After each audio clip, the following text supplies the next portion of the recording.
Good evening, and if you're just tuning in, you are listening live to the Angel Rock. I am your host, Lorilei Potvin. You are listening on. Sorry, my brain's getting ahead of me here. You are listening live on United Public Radio Network, also known as UFO Paranormal Radio Network, brought to you outside of New Orleans, Louisiana. Give a huge shout out to Joe Montaldo, who started the network and also still owns it. He has some great content of his own. It was just my 3rd year anniversary here in my home here with the Angel Rock. I was just saying to our wonderful guest, you're going to love him, that I did a show Monday through Friday in a previous network, but it never felt like home, and it sure feels like home here. So I want to remind people, if you are listening live and you want to watch the show, please come over to the UFO Paranormal Radio Facebook page, as well as the YouTube channel. A lot of people watch on my Facebook profile. I can't see the comments here. I have no idea why on my phone, and I always go back afterwards. But if you want to participate in the discussion, I always try and involve the audience. So, because without you guys, we wouldn't have a show. So a little bit about myself. I'm a Canadian clairvoyant medium. I'm a crystal Reiki energy healer, an Akashic Records practitioner, a spiritual teacher and mentor, and I'm also a registered nurse. Now, my show, I say I cover all aspects of the esoteric and the supernatural with a sprinkling of truth-seeking thrown in there, always with a positive spin by the end. And the guests that I have on my show are people from all walks of life. So what they are doing, or they've produced either professionally or extracurricularly, they are making a positive change for humanity. And tonight's guest is no different. He has been on my fellow partner in crime, who may jump in here when he gets home from work. We'll see. He's not home yet. He's been on the Dell Show on the Delicious Recipe here on UPRN on Thursday nights. So I wanted to have him first, but the Dell has an hour show, so he's already had him on twice. So I've reminded the Dell, if he comes on here, as he likes to be known on here, that it's my show, so don't take over. So the guest that we have tonight, he's a historian. He's from Ireland. His name is Tom Reilly, and I'm going to read a little bit about what I was shared from the PR agent that he has that we absolutely love. He sends us the most wonderful guests, so a huge shout out to Gavin Lee Davies. It says, historian Tom Reilly has single-handedly taken on the might of academia with regard to Cromwell and allegations of his complicity in civilian atrocity stories in Ireland. Change that, and you change so much about the understanding of Oliver Cromwell. Tom has appeared on national TV and radio, both in the UK and Ireland, and most recently with George Norrie on Coast to Coast AM. Where am I here? Oh, and chat shows. His books on Cromwell have been reviewed by all of the national newspapers in Ireland and many in the UK, including one on the front cover of the book supplement of the Sunday Times. The book we're going to be talking about, his newest book, The Protector, The Fall and Rise of Oliver Cromwell, is his first book of fiction. And in brackets here, it says, even if it is mostly nonfiction. Perhaps the most remarkable aspect of Tom Reilly's trenchant defense of Oliver Cromwell is the fact that he is a native of and has lived in the town of, I'm probably going to get this wrong, Drogheda? Drogheda? Did I say that Not right? bad. Okay, Ireland, all of his life. Drogheda is one place where Cromwell is alleged to have committed civilian atrocities, easily the biggest blot on his career. Welcome, Tom. I'm so glad to have you here. Thank you very much, Lorilei. That was a very good attempt at the pronunciation. The G is silent, believe it or not. So it's like a H. It's Drogheda. Drogheda. Okay, well then I was way off. I'm usually pretty good with names. I speak 3 languages, but Ireland, I have never been there. I would love to come one day, but I know that, like the name Siobhan, for example, most people cannot pronounce that name when you see it written. Am I right? Yes, absolutely. There's a few more, like Niamh. That's spelled Nimh. And it's Niamh? Niamh, yeah. There's also Cuiva. Cuiva is Caoimh. It's just the Irish language, so it's a bit messed up. But no, you did very well. Congratulations. You're halfway there. I'm halfway there. Okay, so for our listeners, so 'cause we have people listening from all over the world, every country, tons of people listening live. So welcome if you're just tuning in. We are happy to have you here. We are live with Tom Reilly here from Ireland. Who is Oliver Cromwell, and So why are you writing books about him for people that haven't heard of him? absolutely. Well, you said a very eloquent thing there about 2 minutes ago. You said something like that your guests come on the show and they've usually done something either professionally or extracurricularly Hmm. that's positive and Right? contributes. I can't remember exact paraphrasing now. Whatever you said, Yeah. humane, and something positive for the world. And to be honest, that's what this is for me. Oliver Cromwell, if you inhabit or have ever inhabited um, Western Europe, more than likely you'd have heard of this guy. He is a household name in the islands that surround me. I've heard his Um, name. I just didn't know a lot about him, but I've heard of him. well, Hmm. that's good that even that's interesting to me. So what he was he was a very divisive figure insofar as you either like him or you loathe him. He essentially caused an uprising, or at least was involved in an uprising in the UK, where he usurped the throne, and they chopped the head off the king, and he eventually took over as head of state. He's the only commoner ever to have ruled Ireland, England, and Scotland. But yet, Wow. his legacy in this country, in Ireland, is particularly bad because at one stage he came over here to subjugate the Irish, and that's exactly what he did. So if you're Irish, you will have a very preconceived idea because you will no doubt have experienced the Irish educational system, where you will have heard horror stories of things that Cromwell is supposed to have done. It's like mentioning the word Hitler or Osama bin Laden or Saddam Hmm. Hussein. It's got the same connotation. You think to yourself, Wow.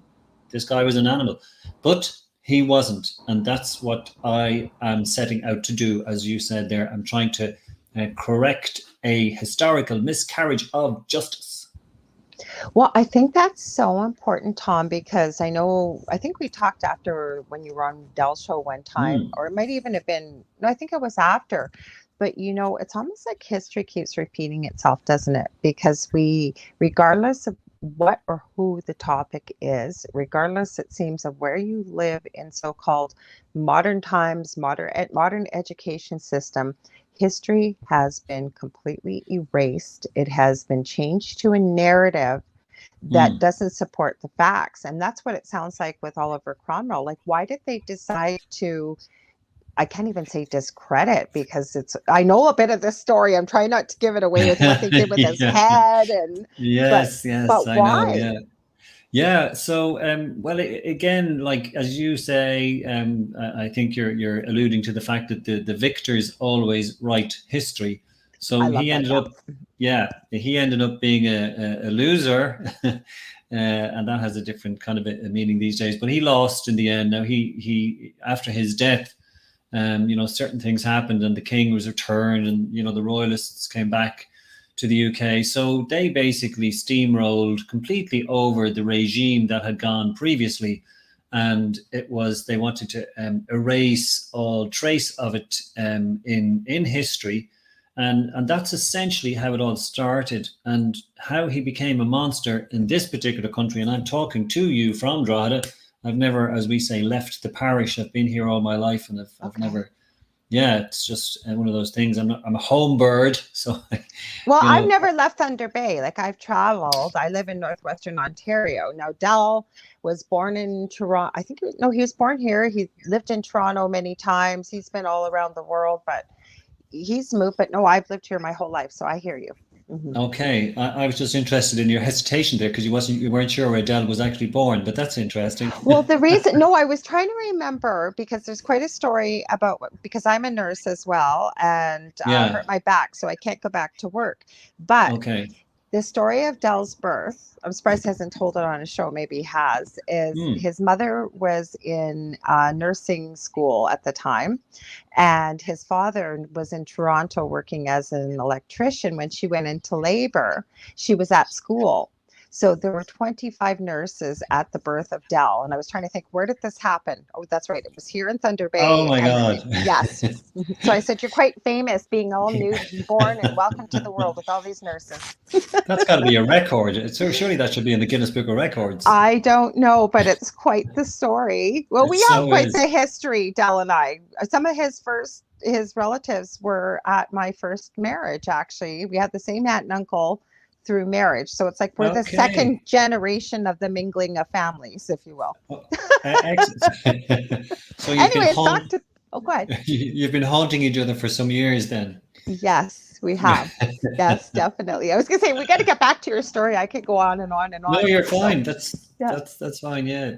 Yeah. So basically, when the question was sort of why is he such a difficult individual to interpret, and there were just several layers to the story really. The layers that you get when you're living in this country are very specific, and the conditioning that you talked about is also very specific.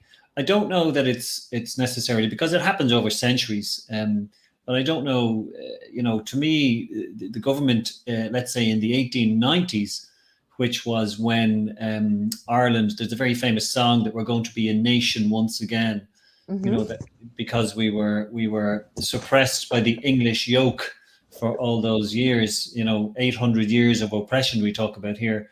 So Right. during that time, they decided that they would, lots of Irish things started around then, like very specific organizations that would be very Irish to counter or even to contra the English, uh, uh, you know, Yeah. everything that had happened through English oppression. So at that stage, then they decided to go looking for a scapegoat, and they just delved deep into the 17th century, and they found this guy called Oliver Cromwell who came over, and it was the first time Ireland had ever been completely taken over by England. They had made attempts previous to that, but it was the first time anyway when he left that Ireland was totally submissive to England, and that's why he's a perfect monster. And then, of course, they threw in the very convenient stories that he killed everybody that had lived in my town, and that's beyond the military. In other words, that he killed babies and toddlers and Oh my teenagers and goodness. granddads and grandmas and all that kind of stuff. But this is nonsense, because he didn't, and I've proved it through other books that I've written. I was writing because lots of times when something comes up, I make notes. But you know what I Mm. was wondering, and I'd love to hear your thoughts. Do you think that they villainized him to this day, sort of to keep the people thinking what a monster he was versus getting any ideas of him being the first commoner to lead the people and defeat the king, right? We don't want, because when you were talking about that, I was thinking Mm. maybe Oliver Cromwell's ghost could come back here and give a few people in charge over in Canada a kick in the butt. But you think about it, right? Because Yeah. if you villainize them, people aren't going to get any ideas about doing what he did back in his time because it was monumental. Would that be also a reason, do you think? Well, I have to say, I think it would even be, yes, I think that's very insightful. And I think that maybe a lot of that has its source in the 17th century, because I think that was the exact, the raison d'etre. That's what they actually did at that time. They decided to blacken his name, not just to, kind of dispose of the republic that they had generated, but also to make sure that nobody would do the same thing again, because this is Exactly. what's going to happen, and even the regicides themselves. So a regicide is somebody who kills a king, and Oh, there I've never were, heard that before. Okay. I'm going to it's write an that down. interesting, yeah, it's a good name. But there were several of them who signed his death warrant. So they were all hunted down, again, when they lost, let's say, the game of politics, and they were all either hung, drawn, and quartered, or imprisoned, or some of them committed suicide. In fact, there's a very interesting story of two or three guys who made it to the New World, which is across the Atlantic to America. I can't remember, was it North America, Canada? I can't remember, but I think they're running around from the king's men in the 17th century, trying to on the run, trying to get away from them, and they're eventually found. So it's a big deal, and yes, this would have been to dissuade others from any sort of notions that they might have. But there are different levels here, Lorilei, because when you consider the country that I live in and the country that's beside us, it's very convenient for us to be the victim of all these 100 years of oppression, and these days we're trying to not so much ignore history, but put history in its place and understand that the economic, religious, military, social situation back then was completely different to anything that's current. So mindsets were so different. It's like another planet. Right. But the tradition does die very hard, and Irish people don't have to dig very deep for animosity when it comes to our UK neighbours, unfortunately. And that's the kind of thing that I don't really like, and I think that we should be all embracing and forgive the past and move on to a positive future. That kind of stuff, Well, yes, I hear you, but the only thing growing up that I really heard about as a child over in Ireland is it the PLO? The No, the IRA, I think you mean. Thank you. My history. The IRA. Okay. Sorry, no, you are right. The IRA, and the things that were going on with that. For people that haven't heard of it, you could probably share it much more succinctly than I can. Obviously, I don't know why I was saying PLO. I know what the PLO belongs to. Couldn't think of the letters there. But that's okay. What was going on with that, Tom? Because there seems to be like these periods throughout history in Ireland where you've got a lot of discourse, if you will, and fighting and and that's exactly what the backdrop was to this English oppression. I say it in a very glib way, but so many people have lost their lives over the years, over the hundreds of years, and on several occasions Ireland made attempts, and mostly doomed attempts, to deliver Ireland for the Irish, and Ireland should be just Irish and England should be gone.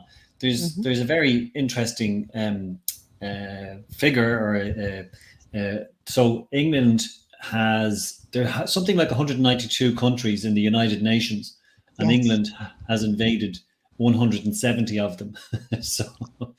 so that's quite a figure to note, and because we're just next door, and literally we're very much in the firing line. So the kind of things that they did, I mean, they say the sun never sets on the British Empire, because they have, locations all over the world where time of the day, Canada being, one of them, they're in the Commonwealth.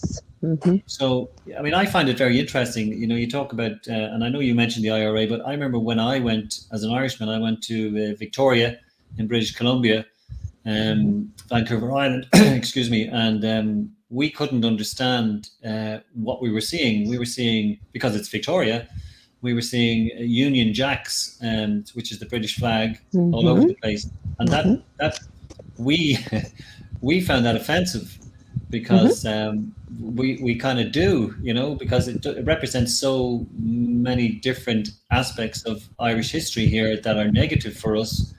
We have our flag, which is green, white, and orange.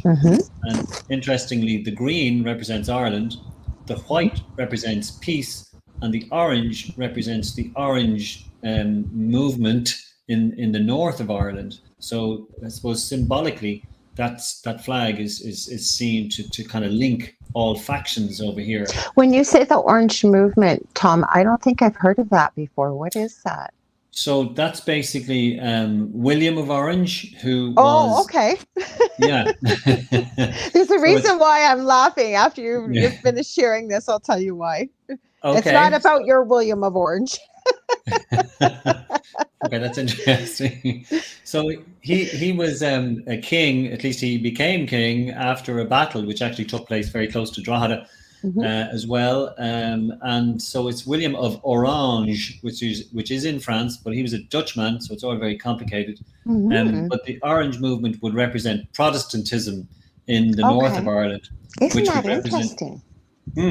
Yeah, absolutely. And this came actually not long after Cromwell. That happened in 1690, which is about so that's 40 years after Cromwell was here. And you know that was when Ireland eventually did become a republic, or at least make an agreement with England. There was a treaty that was signed in 1922.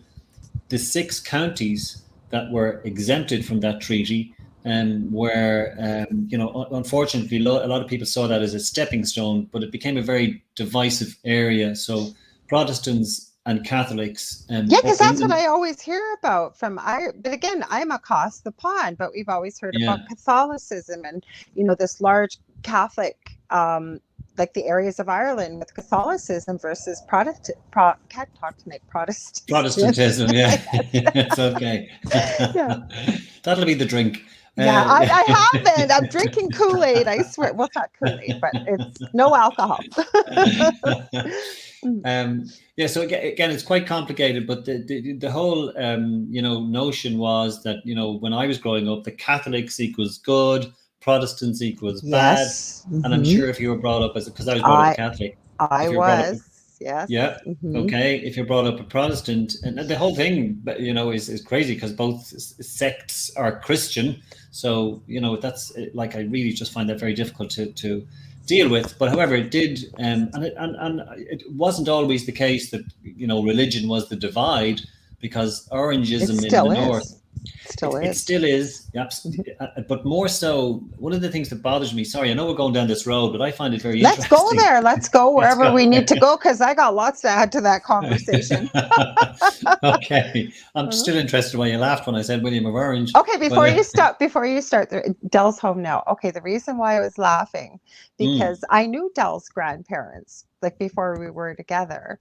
And his grandfather was quite the character, and he was a boxer. He was all kinds of things, but he had black hair, and as he got older, it would get silver and white, and he would dye it. And I guess he had a dyeing accident, and it was bright orange. So everybody in the family was calling him William of Orange. That's why I was laughing. It wasn't a big story, but it was funny. But there's a history lesson in there, because there was a William of Orange. Yes, that's why I laughed when you said it. I thought they had made the name up. I'd never heard of. And then it seemed familiar, so I probably have heard it. You know, it just seemed, it didn't sound odd, is what I'm saying, but I didn't know what was behind it. So I'm glad. Can I tell you, I am just so proud that I have actually introduced you to the real William of Orange, and not the guy who dyed his hair in an accident. Yeah. Well, accidental dyeing. I think it was supposed to be black, and it turned out orange. He just misread the bottle. I don't know what's going on. I don't know what he did, but oh my goodness. Yes, that's another one of Dell's stories from his childhood with William of Orange. Yes. But just to get back to the situation. So when you mentioned the IRA. And so the IRA that's an acronym for the Irish Republican Army, which kind of, you know, is what it says on the tin. That's an army that would be fighting for Ireland's freedom. And the problem is that there was an old IRA, which had a very noble cause, and that fought in wars about 100 years ago now, and they're all being sort of the centenaries of a lot of activity that happened about 100 years ago coming up now. So in 1922, the treaty was signed, and this is 2022. But there was a new breed of IRA that came out of the 1970s, and that was a very different animal. That was an organization who committed atrocities. Yes, that's what I was familiar with. Yes. Yeah, and you know, but equally on the loyalist side, there would have been other terrorist organizations who would have committed atrocities too. So it was a kind of a tit for tat thing going on for most of the time that I was growing up. But thankfully, that's gone. The Good Friday Agreement was signed by all stakeholders in 1999, I think. So it's about 30 years old now, and that's effectively, like the armed terrorists lay down their arms, and there is no Okay. acrimony to that level. But having said that, there are still, which just it amuses. I don't know if the word is even amuses, but they hold on to traditions in the north of Ireland that to me is extremely overzealous, and traditions should be held on to. I completely get that, but they're kind of fanatical about them up there. Mm-hmm. And my opinion, and however controversial it is that they really need to get with the contemporary world, because they'll be left behind in some sort of bitter, divisive state, because the two sides are still very separate and it's still determined by religion. And I have some, by the way, Lorilei, I have some boxes we need to tick tonight. I think religion is one of them. Good. I want to talk about that. Yeah, sure. We probably won't talk about the book at all, or Cromwell, because in 2 hours' time we'd be just going, what the heck happened there? You know what, though? But people know that about my show. I'm seeing it says some destinations won't get comments. I hope everybody's hearing this. I'm going to remind everybody, if you're watching or listening, you're listening to the Angel Rock Live with my fantastic guest, Tom Reilly. If you want to watch the show, come on over to UFO Paranormal Radio, the YouTube channel. It's also, I think it's streaming to my YouTube channel. It's also on the UFO Paranormal Radio Facebook page. If you are on my Facebook page or profile, I don't get to see the comments till after. So, because we'd love to hear if you've got some questions, some comments. I like to involve the audience, make you part of the discussion. Sorry about that little sidestep there, but I want to remind people to come on over. I love it. Nothing wrong with that. About religion, though, and I was raised Roman Catholic. I was forced to go to Catholic school. I was. Did you say you were forced to go? Yes. Okay, that's in retrospect, I presume, is it? No. While I was going, back, I had no use for it. I did not want to go to it. I was forced to go to church every Sunday, every Catholic holiday, and I don't say that with remorse or anger or anything like that. To me, it was a waste of time for me, because I felt I really didn't get anything out of it. And do I believe in God? Yes. And I respect other people's beliefs.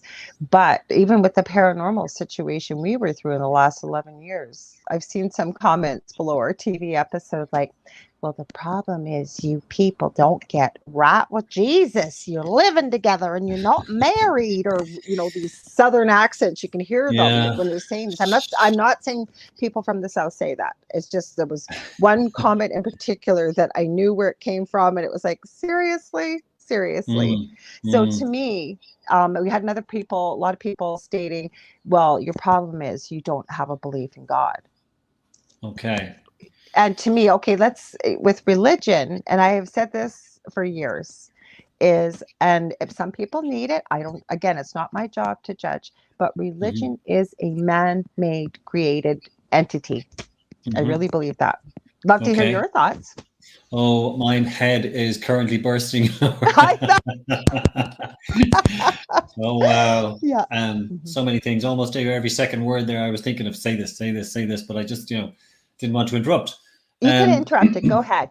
Well, just I've been so just the whole Catholic thing. You see, again, it's interesting to hear you say that about your upbringing, because I suspect that it wasn't, pervasive in your society like it is in mine. In other words, every household, with some exceptions, obviously, but. Generally, I think it was something in the 60s when I was growing up, and I know I don't look that old. You're supposed to say that. I was born in 65. I'm going to be 57 August 15th. I never hide it. So now we know that's not true. So, but thank you for. and you don't look like you were growing up in the 60s either. So yeah, no, I'm 62 this year, so it's a thing. But I would not have thought that. Thank you. We're very privileged to get to this age. That's the way I look at it. Because lots of people didn't make it. You're right. So it was completely pervasive in my youth, and our lives were punctuated by the Catholic faith and all of the holidays or the holy days, and the first communion and the confirmation. All of that stuff was, and you went to mass religiously. Yep. You know, and not only did we have God in the church, but we had him at home, we had him at school, you know, the Catholic God. So we, you know, so it's very much ingrained in your psyche here. Yes. And it's, if you try to get out, which I have done, out of the it's not even an organization, whatever it is, it's very difficult. Dogma, I call it Doctrine, doctrine and dogma, dogma. absolutely. Yep. Mm-hmm. It's very difficult to unravel all of the things that have been raveled, if that's a word. It takes a lot of work. It does, because it's ingrained when you're very young, and we're Yeah, like a sponge at that age. So we take yeah. in things we don't even realize that we've accepted as true and believe. You know, Well, that I'm becomes gonna, our beliefs. yeah. I'm going to take it at just another stage, if you don't mind, because Absolutely. I'm going to say that I believe it's a form of child abuse, Thank you. because yeah, well, I do believe that that's you know, a very significant aspect, and it's still obviously the same today, because impressionable children are being taught stuff that are, in my opinion, that is completely erroneous. It doesn't really stand up, and they will, you know, not them all, but an awful lot of people will have a lot of conflicts as they, you know, start to question, and those conflicts may lead to some sort of enlightenment, but more often than not, it just leads to complacency. And to me, this is so significant in your life. You need to get this aspect of your life right, before you can understand the world around you. So, but people sometimes, I hope you don't mind me using this expression, but they can't be arsed, which is an expression we use over here, which means they can't be bothered, Yeah. you know, and Absolutely. About yeah, yeah, everything going on. We're too busy. No, and they haven't got past. And again, this is with no judgment. If people are listening to this, it's a discussion of what we feel we are seeing from our perspective. So I'm not trying to annoy anybody, but I have to agree with you, because I can't tell you how many people, even in the past few years, I'll say, where people refuse to change their belief systems with news, with anything like that, or they hear a few minutes of something, and that's what it is. That's what it is. Nobody wants to take the time to dig a little deeper and find out what the facts are, because look, here we are with Oliver Cromwell, and like you said, you've proven it, you've found the facts, and then you still get discredited when you have the facts that you're a conspiracy theorist, no matter what it is. No that's so matter what it true. is. Mm-hmm. But you know, you know, in this world, to me, and I understand, you know, I may alienate lots of people who are listening to this, and that's fine, because you know, I don't want to do it, but I mean, people have opinions. If we all had the same Absolutely. opinion, where would we be? You know, it would be a very boring world. But Absolutely.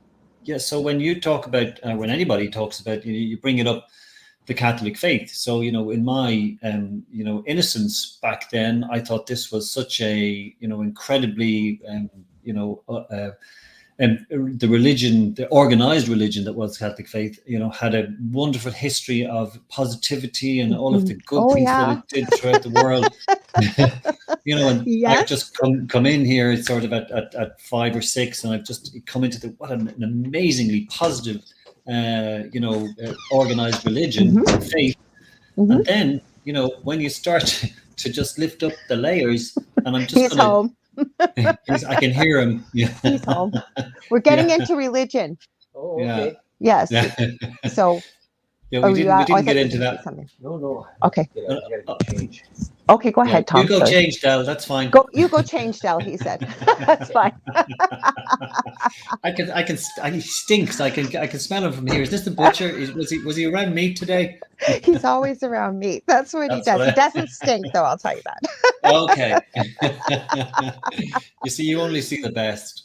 No, but Um, yes. No, but you know what? Del and I have conversations like what we're about to have mm, all the time. We've had them on air too. We're yeah. respectful of other people. Some people need religion. I know you were saying, sorry, I was trying to remember where you were at with it, 5 to 6, and then we got interrupted. So rudely. No, The guy has to come home. It's fine. yes, he does. No, I think, like, I'm just going to segue Oliver Cromwell back into this too, because just to Hmm. give you an instance, like, so, you know, early on, because I like my beliefs to have a reasonably decent evidential platform, That's where I Absolutely. am.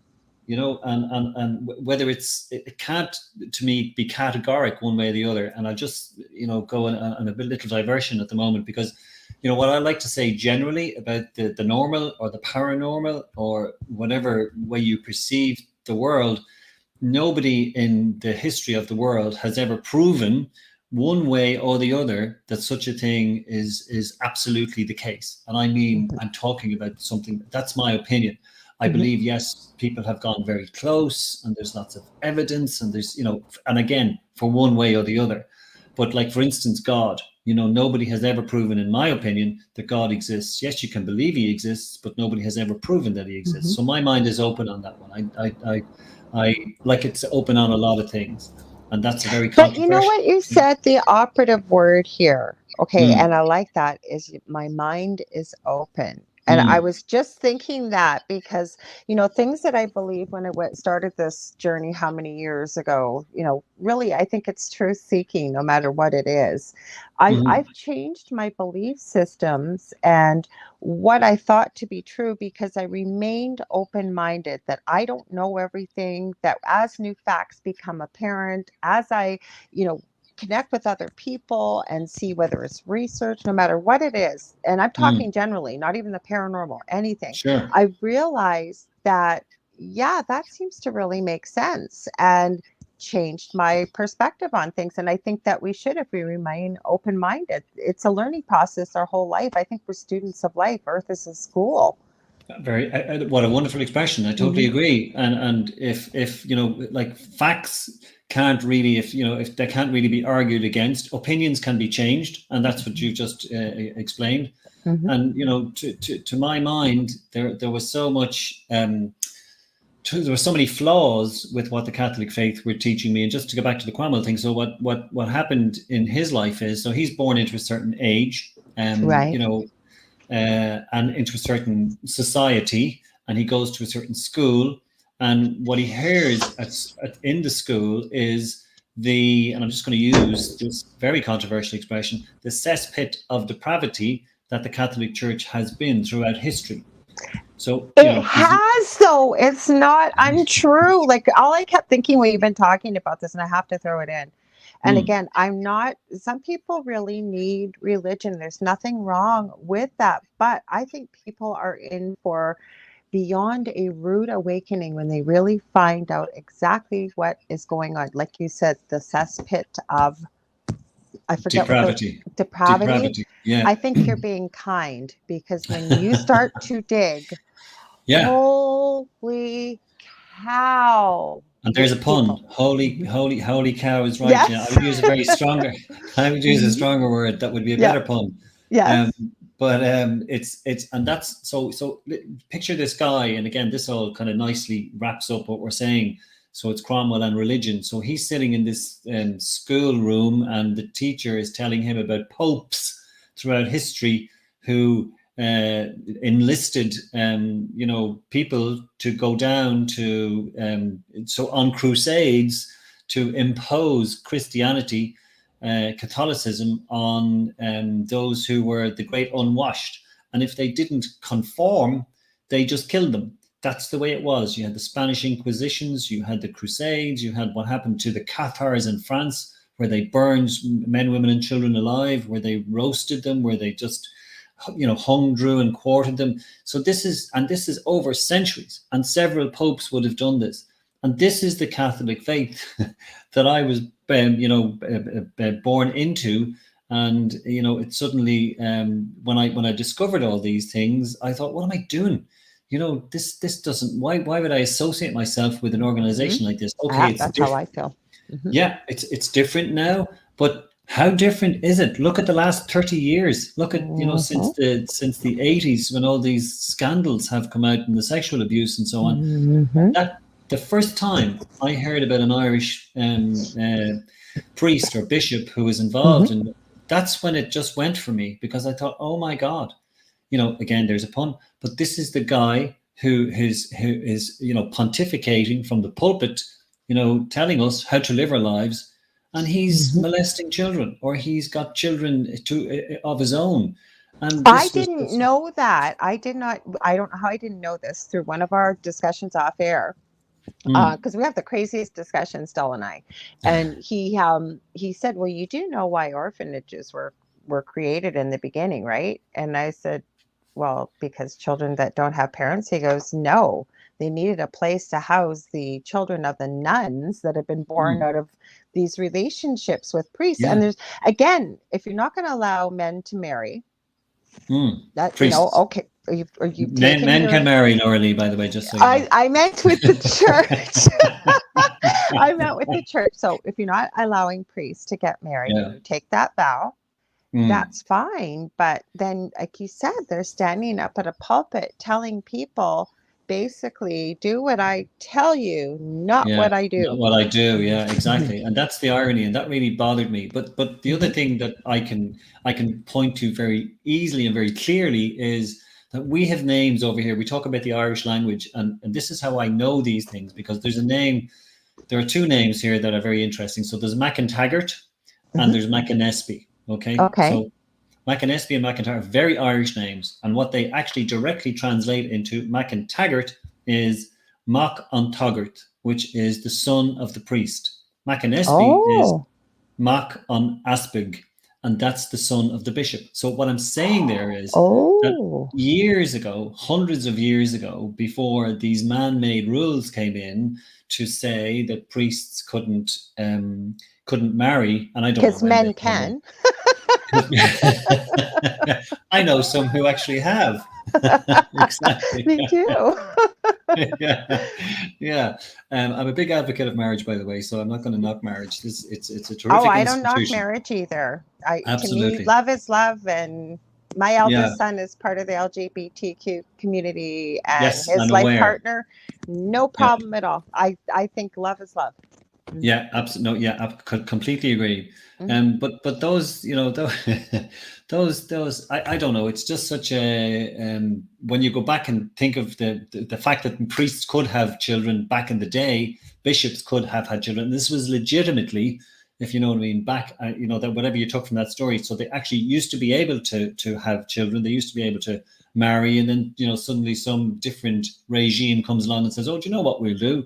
They'll just be dedicated totally to God, and they won't have any distractions with women, and let's just have that from here on in." And now suddenly they've got this, and as far as I'm concerned, priests in Ireland, they're down to a trickle in terms of ordination right now in here too. 2022.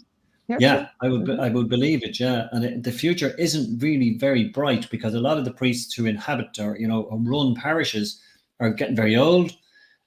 So the new generation are not coming through. New churches will not be built in this country. That says an awful lot. Maybe in 100 years or 200 years time, it will have said an mhm, awful lot more.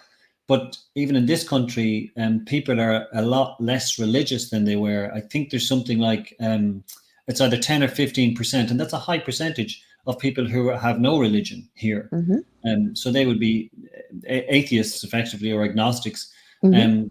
So and to me, that's the trend because people are no longer sort of willing, and here comes, it's always going to be controversial when I open my mouth, to accept the fairy stories that they were taught, Mhm. as truth, when they were children. So they're much more accepting of a logical world in that area, in the religious Mhm. area, than they are of. I mean, look at all the gospels that were left out of the Bible, for Thank instance. you. Thank you. From when I first met Del, I kept saying, "Well, you do know," like when we got together. I mean, I've known him, but when we got together as we were dating one another, and I said, "Well, Mm, you do know that the Bible is a man-made instrument. That there are so many different versions and gospels and pages and yeah, what have you. That yeah, some man or men." Probably, I don't think they had women back in those days that would have made those decisions. no, That, no, probably not. That only certain books were going into the Bible. mm, And for the longest time in the beginning, he used to say to me, "You hate the Bible." I said, "I don't hate the Bible." I said, mm, "There's a lot of wisdom, but what people don't realize back in the day, too, when you start to dig into it, and Dell does know the Bible better than I do, mm, is that I think there's a lot of parables. I think there's a lot of coded language that's in there that they weren't quite able to say that they wanted. Plus, I believe there's a lot of information, a lot of truth that was left out of there. Well, yeah, absolutely. To me, you see, it's a very look. It's 2,000 years old, Mhm. or thereabouts. I don't know. I mean, I have difficulty with the fact that our morals were handed down to us by a super, natural being on a mountain to an old man on tablets. If you know what I mean. Mhm. I've got a lot of trouble with that. I've got a lot of trouble with a lot of things, Mhm. but okay, a lot of it is symbolic. I get that, You want me to join but you then? Hang on one sec, Tom. Yeah, sure. but pop in downstairs because I got my headphone. He asked, "Do you want me to join you?" I said, "Yes." He came in here earlier and I was listening to you. So he's going to pop in down below. As soon as he does, I'll let him in. Go ahead. That's Sorry. fine. Let's, No, you he'll know what? join I don't, if in. people don't like this discussion, and I understand if you don't, no, that's why I prefaced it with, this is our opinions and what we believe to be true. We're not telling people to believe this. If something, tweaks within you, like, why are people talking about, why are they saying it? Take a look for yourself. We always tell you, do your own research, go down that trail, dig a little deeper and see what you find. I don't make arbitrary comments unless there's some Mm-hmm. sort of substance behind them, and this Yep. is where I've gotten in life, because I am by nature a cynic or a skeptic or whatever, and this is what I mean by earlier. Mm-hmm. It's like some very clever man like Voltaire or somebody said once, it's very foolish to believe something with a lack of evidence. Now Mm-hmm. that's a whole other conversation, Mm-hmm. because there are levels on levels, and there's something that can. But like when it comes to the Bible, I don't believe that it's a book that has much relevance these days. I mean, even in when it was written, I think I'm guessing now, but I think it was something like 70 years after the events. The first Gospels came into being. No eyewitnesses, by the way. None of these people who wrote the Bible actually saw what actually happened. I Mm-hmm. think 70 AD was, or maybe it was what 70 and anyway, it was maybe 100 AD, and before the Bibles actually came to be written. So yes, they were written by men, and they were written by people who wanted to the world to adopt a particular message, and the Narrative. relevance. Yeah. Mm-hmm. Yeah, narrative. Yeah, the relevance of it today, and I know a lot of people will disagree, but unfortunately, the trend these days, certainly in this country and in a lot of countries in Europe, they will become post-Christian very soon. The UK is probably going to be the first post-Christian country in the world, I'd say. The Nordic countries, Scandinavia, they all, I don't know the percentages. I'm talking very generally here, but there's a very high percentage of the population in those countries who are now atheists. And I have to profess that that's where I am. Mm-hmm. I haven't, I've also written a book that's called "Hollow Be Thy Name," Mm-hmm. as opposed to hallowed. And I don't believe, because I haven't got the faith to be able to take that leap, and I don't believe that it's a logical way to think. Yeah, but that's okay. Like Mm. when I have conversations with different people, like I said, I believe in a higher power, as I call it. Can Do I I can I believe? press you? Can I press you, Lorilei, just on that? Would you? Absolutely, Oh, would absolutely. you mind? Okay, because I'd like you to throw a shape or a form around that if you could. It's just is it going Okay. to be? Is it going to be? I beg your pardon. Just let me finish. Sorry. Oh, okay. Sorry. Okay. Now I'm going to interview you. No, Go it's ahead. just like, is that shape going to be oblique? Is it going to be, for instance, like, why is God is so we're not. I presume we're not going to agree that God is an old man with a beard sitting on a cloud. Absolutely You not. know, Okay, so is it a 25-year-old blonde? Is it a Nope. teenager? So Nope. how do you throw a shape around that being? Okay. So we're going to get into quite the discussion here then. And again, my belief, all I'm going to say is I have studied near death experiences for 40 years professionally as well personally. I worked in palliative care. I am writing a book myself, actually, three of them. Oh One of them wow. is collecting incredible, unexplainable experiences as nurses, some first responders that we see at the end of life before somebody passes.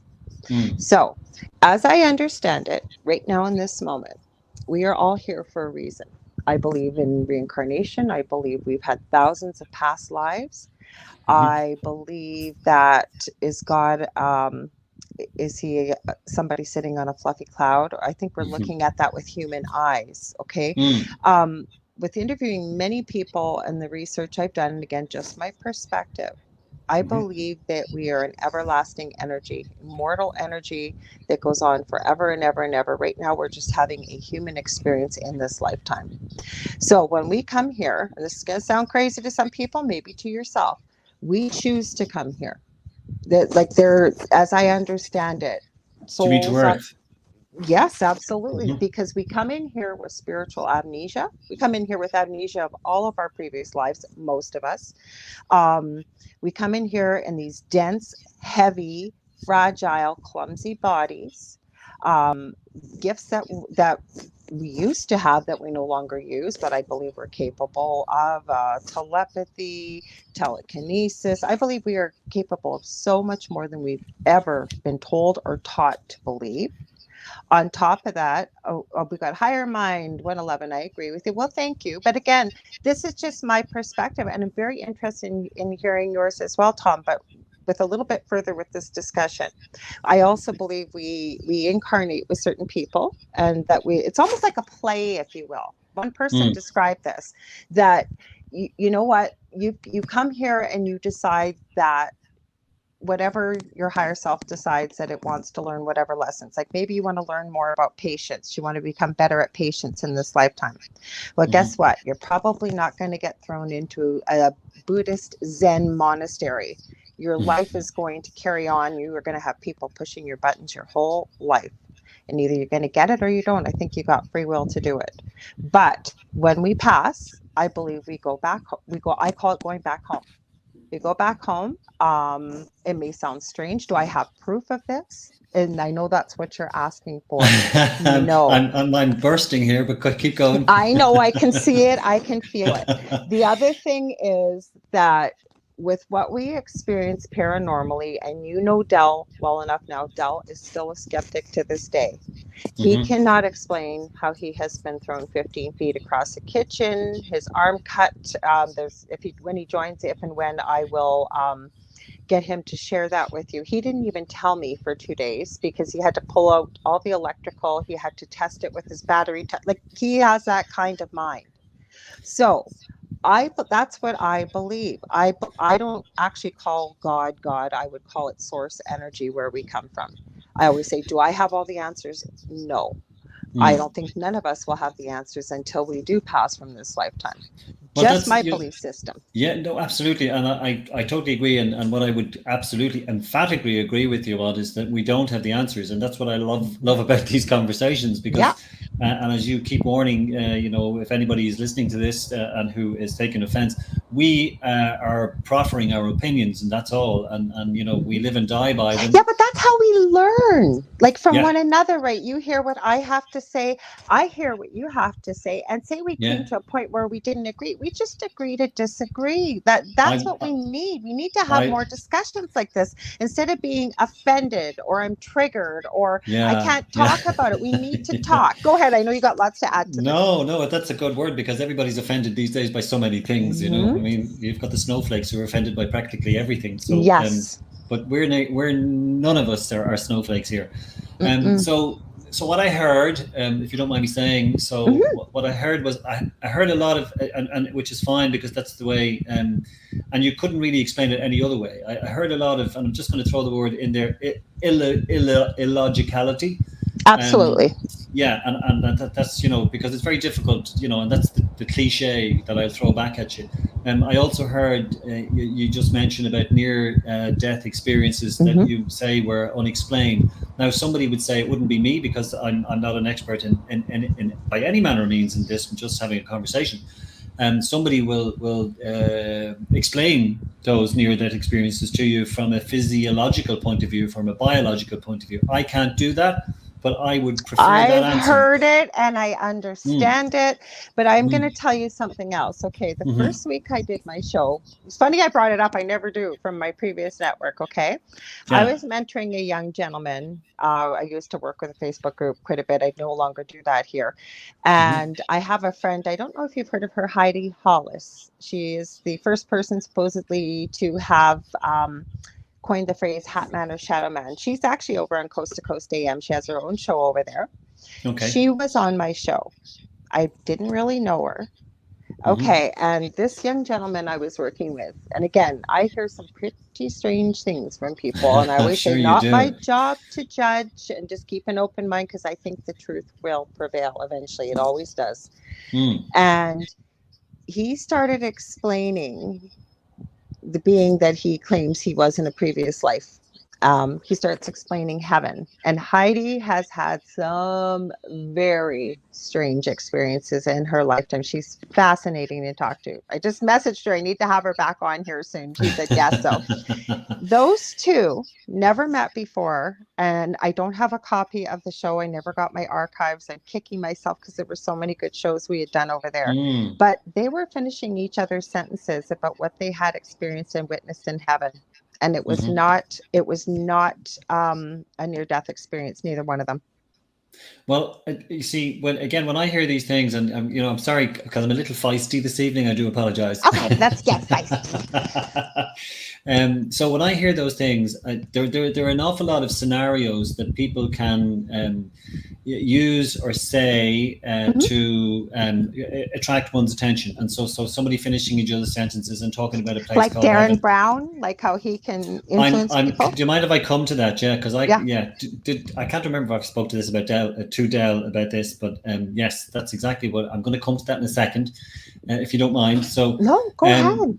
Yeah, but when I hear these sort of unexplainable set of circumstances that can only mean a certain thing, I don't believe that. I believe that can mean another thing. For instance, like I'm absolutely categoric in my belief that heaven is a place that doesn't exist. Okay. But that's in my belief, because and I accept that. Yeah, it's far too. I mean, because when you like. I don't even know what to say now. Where is it? How is it? What, yes, it's all in a different world or somewhere.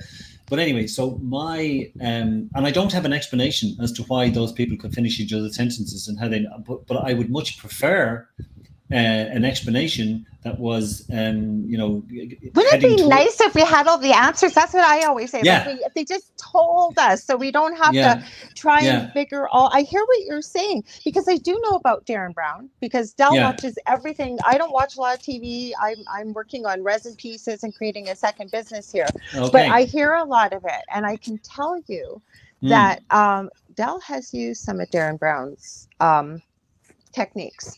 Okay. In particular, really? I'm surprised he probably hasn't told it on air. We have a store here where they sell beer that is called The Beer Store. Oh, well, and I don't know if he'll want to tell the story on air or not. He didn't steal anything. He didn't take anything. He just tried one of Darren Brown's techniques. For those listening, if you don't know who he is, look him up because if you work in the field that I do, it'll probably blow your mind about some of the things he can get people to do. All I will tell you is Del used a trick. Darren Brown had been at the racetrack with this gentleman and they were cashing in on a ticket, and he banged on the wall and he told her how much the ticket was worth and she gave him the money. Now, Del didn't get money back, but he just banged on it and mentioned this is what he wanted, and that's what he got. And the people behind him are going, how did you do that? I do that. You can do that. I understand that. And I will point out right here, for most people who do follow my show, again, there is nothing wrong. I'm going to use the term woo-woo light worker. I am a light worker. I would consider myself that for people that identify with it. But there are people whose heads are all up in the clouds and there's nothing going wrong and we only think about positive and love and light and blah, blah, blah. I'm not one of those people. Very down to earth, very open to hearing what you had to say right there, because I can't disagree with you, Tom, because you were right. Go ahead. Yeah, no, it's just this is this is why you are just Della and yourself are just incredible people, because what you do is Thank you. no, but you're amazing. I don't think you realize how amazing you are. You just you're so engaging, and you allow. Certainly the guest in this instance, but other people's opinions to you take it on board. It's not just Because paying I'm lip not service. right. I don't need to be Well, right. I know I'm not always right. yeah, And I can't tell you, I know better than you, and you are wrong, because I yeah. don't know. You could be right. Yeah, and you know what? You could be right too. And Exactly. can I tell you the Darren Brown story? Oh, please do. Well, no, it's just a great story because the clairvoyancy thing, and you used an expression that I wasn't familiar with. Did you say the light? Light worker? No. Yeah, light worker. What Mhm. what does that mean exactly?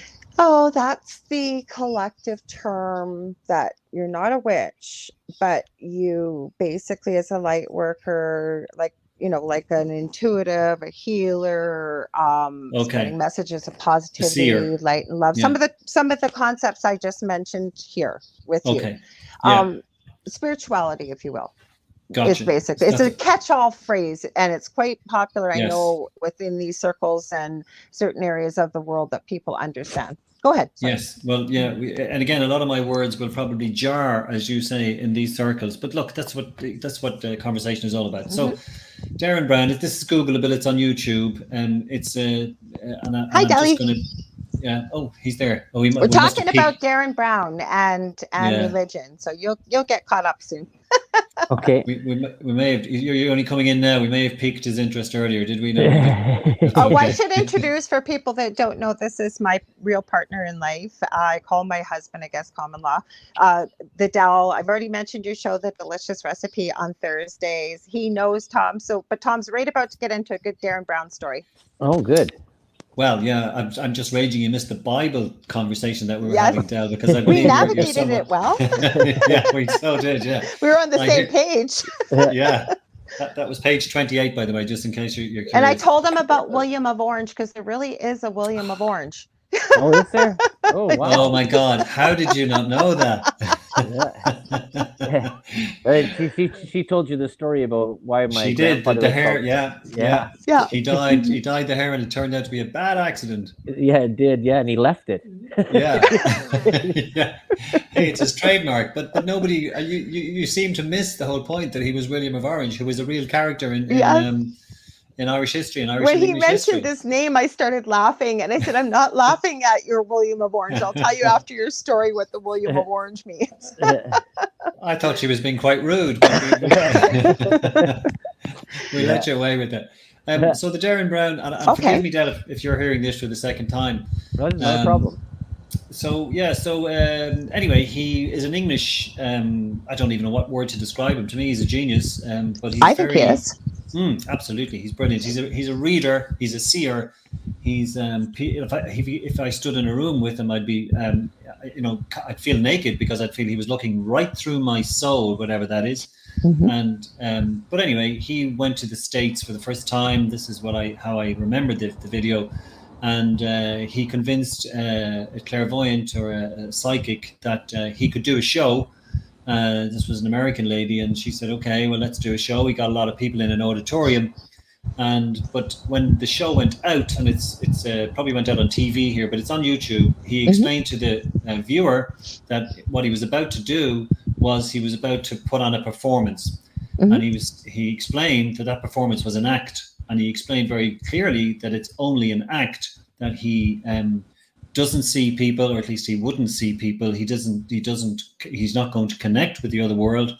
If the other world exists, he explained that he's going to, at the end of it, he's going to tell the people who were his subjects that this was the case. And we were all kind of intrigued, going, how's he going to do this? And is it going to work? Is it going to fail? Anyway, long story longer, he goes in, and there's people are kind of skeptical. He's English, he's British, he's got his beautiful accent, and they're kind of sitting there going, okay, what does this guy know about me? And very quickly, he, and you know the story. He picks something that, how could he know this about this lady? And then maybe your aunt has died, and he might say something like, "Oh, she used to make candles." And then suddenly, she's gone, "Oh, okay, yes, that's definitely me." And she died in a motorbike accident.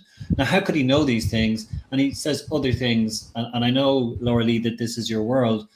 But anyway, I've seen this video, by the way, and even I was astounded by it. But Del has studied Darren Brown very extensively, so I have seen a lot of the videos that he does, and my appreciation for the genius of Darren Brown, and I will give him that, is he also shares a lot of his secrets. Yeah, exactly. And I think the point, by the way, I think that he was making, correct me if I'm wrong, is that he's saying that, and he can't say anything categoric, obviously, but he's saying that there are charlatans out there. Absolutely. One of whom he wasn't, because he explained to the people, and they agreed to that the show would be aired. But he did, touch so many nerves. He had people crying. They were convinced that he had been in touch with their loved ones who had died, and he hadn't. And he told them he hadn't, and he does this a lot. So, and that's the point I'm making, I suppose. I can't tell you that that there's no other world, because I don't know that.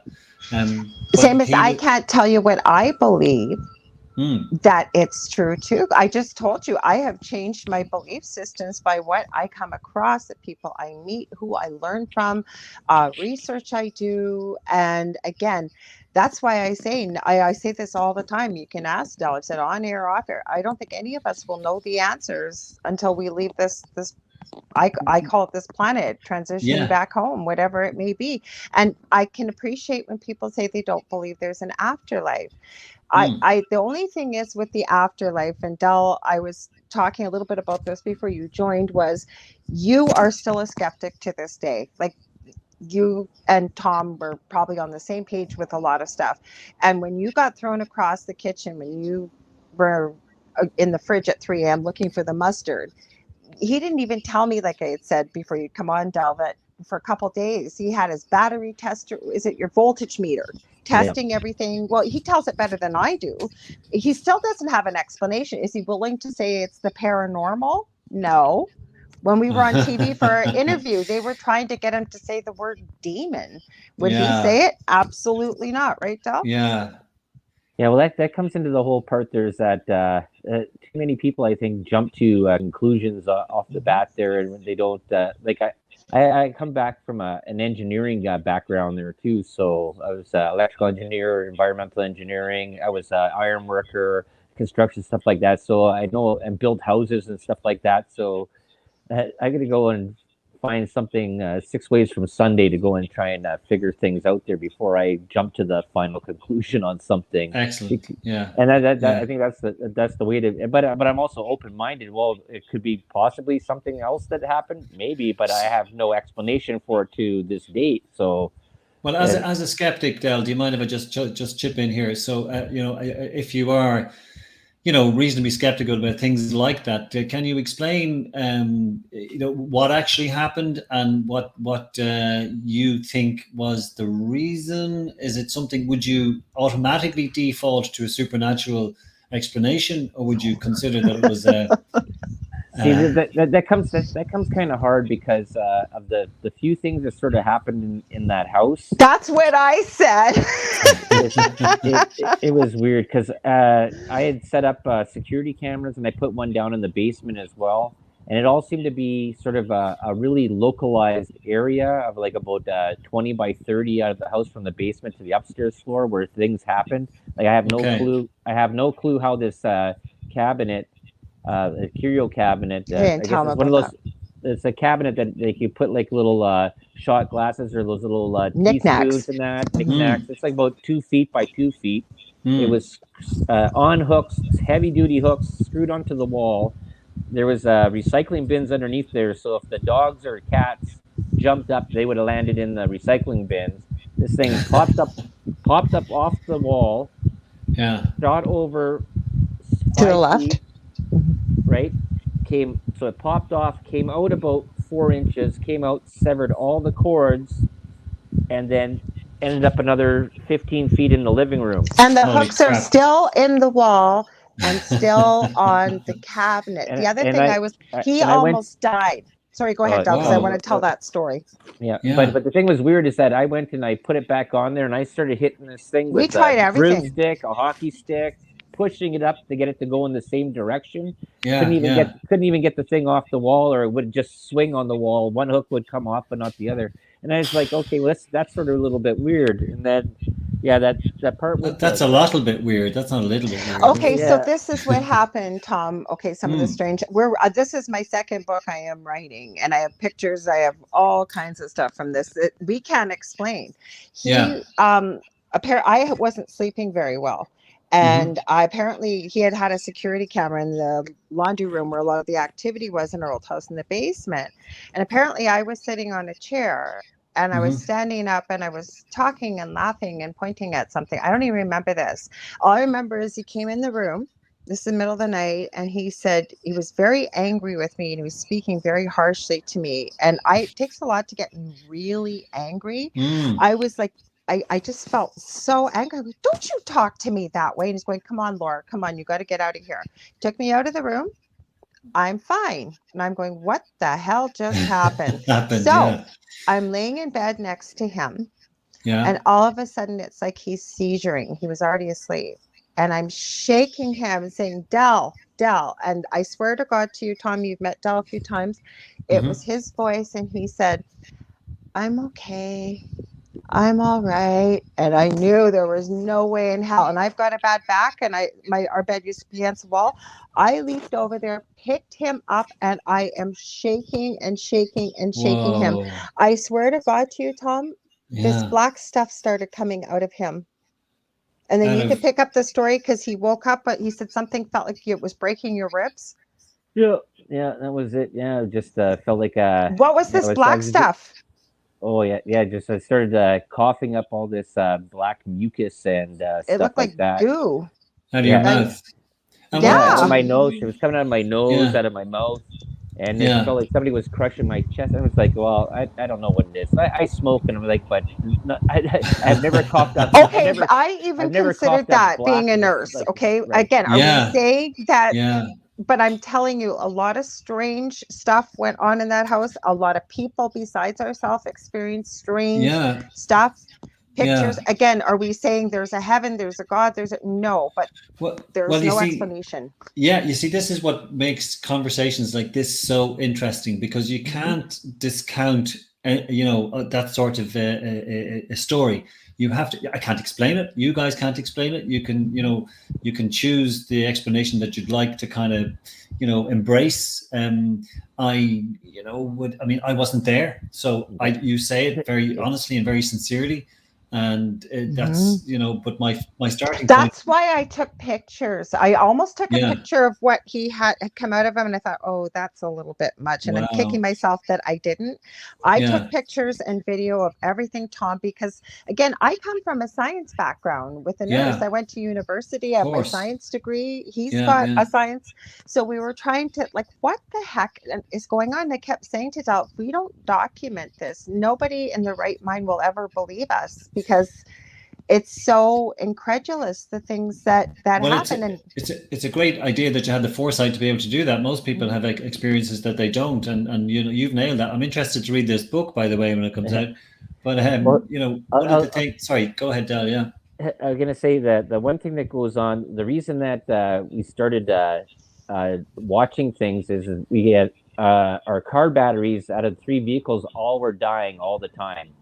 And tires were being deflated. So I bought security cameras to find out if it was kids playing around and like letting the air out of tires and stuff like that. And then go through the tape, and all of a sudden you wake up the next morning and all 3 batteries out of every vehicle is dead. And I know there's a thing called parasitic battery drain if you have sort of a short in a vehicle. Went through all that stuff. But this was going on for like 6 or 7 months when all this activity was sort of happening in the house. And I was like, yeah, this seems a little bit odd. Like, this is like, and she'll jump to the part there that she's thinking paranormal. And I'm like, oh no, I'm gonna figure this thing I out. know, Period. but Like, But we meet in the middle. And like I said, so yeah. I got to ask you though, Tom, because we're on the Mm. paranormal. So I know part of the stuff that Gavin had sent was about the paranormal. So where was you supposedly experienced, or what were people seeing, or did you experience this, or? So yeah, no. Well, the very short answer is no. Because I'm on the fence, and I think I've Yep. mentioned this on a couple of occasions. I have never had a paranormal experience. I yearn to have one because I think that would make Just such a come visit difference. us. You'll get lots of stuff. Yeah.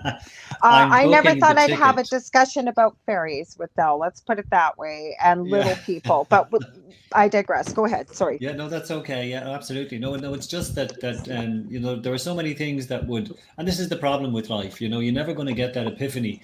You're never Hmm. going to get that. Well, some people do, obviously, but I Hmm. seem not to be. I've reached my 62nd year, as I mentioned before, and I haven't. I need to navigate the world with how I understand it. So Yeah. yeah, I don't. Yes, there are lots of stories that you mentioned earlier about Cromwell and the Civil War, and ghost stories on battlefields, and there is a wonderful story. You talked about reincarnation before, and I, Del will hear this again, but I won't just. We might mention it in a couple of minutes. That I'm intrigued with. You talked about we may have come from somewhere and we're going back home. Hmm. When this is finished, in my belief system, I believe that we haven't come from anywhere. That the Darwinian explanation is perfectly acceptable to me. That science can explain everything that happened. I just love the whole. This telescope, this James Webb telescope Hmm. that looked Yep. back 4 billion years last week, and it's even difficult to see how can they look back in time, but that's apparently what happens. Hmm. So to my mind, everything is explainable by and this is going to annoy so many people, but by scientific or logical means. That's the evidence Hmm. that I much prefer. So this is my world. My world is I will generally default to the logical explanation, and I get that you guys have just explained things, situations that happen to you, but while it's not explainable, I will much like Dell. I will try and find if I was an engineer or a scientist in some way, and I'm not. And this is the problem with the world. You see, we're not all that clever. We're not. Is that's the world that we live in? That we're all given certain levels of intelligence where we can't. We have to accept certain things because you're not clever enough to work out what's really going on. I don't think that you're not clever enough. I think what it is that maybe it's not. Del and I talk about this often. It's not in your bubble, if you will. There's so much going on in the world, right? That Yeah. we experience certain things that are close and near to us, and then we see things on the outside that, like you said, you can't explain it. So I'm going to default to logic, because I think that that's human nature. We have Well, to. We've got to it go isn't. somewhere with it. Yeah, but to my mind and to my experience, Lorilei, it's human nature to default to the supernatural a lot quicker than it is I to the think with scientific. TV, I think Yeah, because of TV, before that's correct. TV, it That's wasn't, correct. people would think they were losing their mind. Absolutely. And although it's a night, by the way, we were never looking for the paranormal. The Hmm. paranormal found us, and Found how you. this Yeah. happened. Yeah. And it started with a dream 16 years Yeah. ago that is so real, Tom, Yeah. that I feel like I had it 10 minutes ago. And I will Hmm. tell you, something appeared to me that told me it was demonic. I can tell you what it was wearing, what it looked like, what color hair, what color eyes, the whole bit. It Hmm. tried to get me to follow it. And I've had people Hmm. even say, well, maybe that was your subconscious and, your religious dogma that you learned as a child. Hmm. Maybe. I can't say Hmm. no. It seemed Hmm. very real, but it Very gave me real to its you. name, Yeah. gave me Yeah. its name, gave me its animal form. And of course, I Hmm. did not agree to follow it. I can't say on air what I told it to do, but it was not nice. And then Yes. it laughed at me and said, well, when I said to leave, And I didn't say it that nicely. It went, Yeah. oh, no, no, no, no, no. Every time you see a crow or raven, you'll know who it is. Now, with our Catholic background, Dell's been baptized in 3 religions. He also knows Catholicism. The Yes. name I had been given, I had never heard of in all the years of going to church and Catholic school and everything else. Okay. And Okay. he So you couldn't make it up. No, he spelt it for me. Okay. Okay. Yeah. So I looked and I looked and I looked and I looked. And when I woke up from this dream, like I told Dell about it, because we were just friends at this time, I woke up shaking, crying, and in a sweat. That's not me. And to remember it with every detail like I do now still. But the scary part is, and tell me how this happened, 10 years later, because I get people, like I said, contacting me with, needing a little bit of help or maybe information or what have you. And they had come across some type of name. They wanted to know, was it within this dogma? Is it demonic? And this was the name. Well, no, they gave me a name. It wasn't the name I was given. Yeah. Okay. It started with an M. The name I was given started with a few letters afterwards. I don't say it. I do believe scientifically in energy. Not giving it the attention. But anyways, as I'm looking up the name they gave me, there on the page was the exact spelling, the exact name, the exact animal form, and what have you with the lore. How do we explain that? Well, I can't, and I'm not going to try. But Like I said, it's crazy. That's why I said I could never question what you're saying. No, exactly. But can I just say, so I have opinions on what you've just said, because I have opinions on everything. I want to hear it. So, again, it's a situation that doesn't, easily bring forth an explanation, because again, you're exceptionally sincere in what you say, and you experience this in your opinion, and I don't know how to deal with that on a.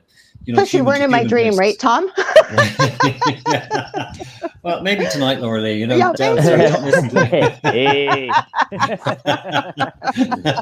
You've done very well, by the way. So at the end of the day, what I would be thinking is that there will be an explanation that I can't identify there, but I would be thinking, so a demon. So I would be thinking, what the heck does that even mean? I would immediately go to a Hollywood movie that has told us that demons exist. I can think of Stranger Things right now. I don't know if that's streaming. I think it's probably streaming over there. Yeah. So that's. I think there's some. Haven't watched season 4 yet. Nor have I. But so again, these are the things that inhabit our imaginations, and but take it back again. So take it back to, what are we saying here? Are we saying they come from hell, or they because again, I would contend that hell is a fictitious place. It doesn't exist. So would I. Part of, yeah. So would okay. I. So then they come from, or something. Is it flesh and blood that comes from some dimension that I can't explain, or that you can't explain?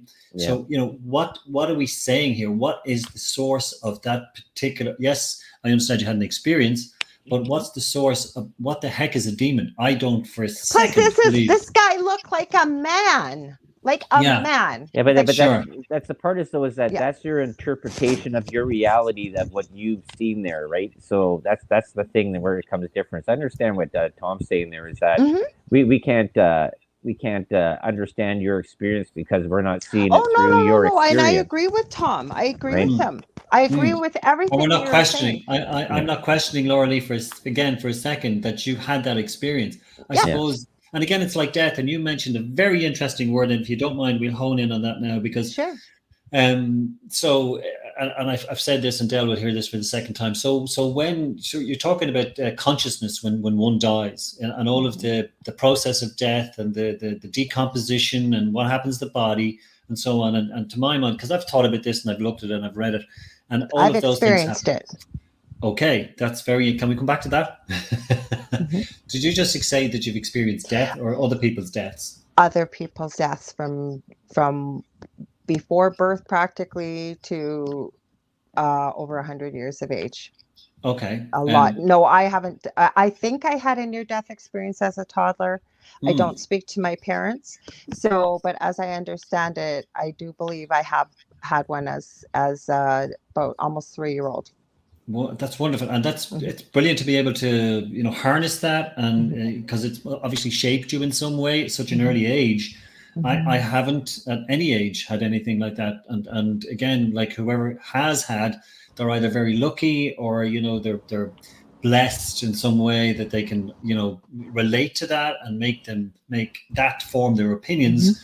I unfortunately I'm working in that bubble where I've got more questions, so many more questions than answers. So, but when you talk about energy, that's what I think is the key to this paranormal afterlife. And if you want to throw in demons as well, because as far as I'm concerned, the human species, exists on Earth.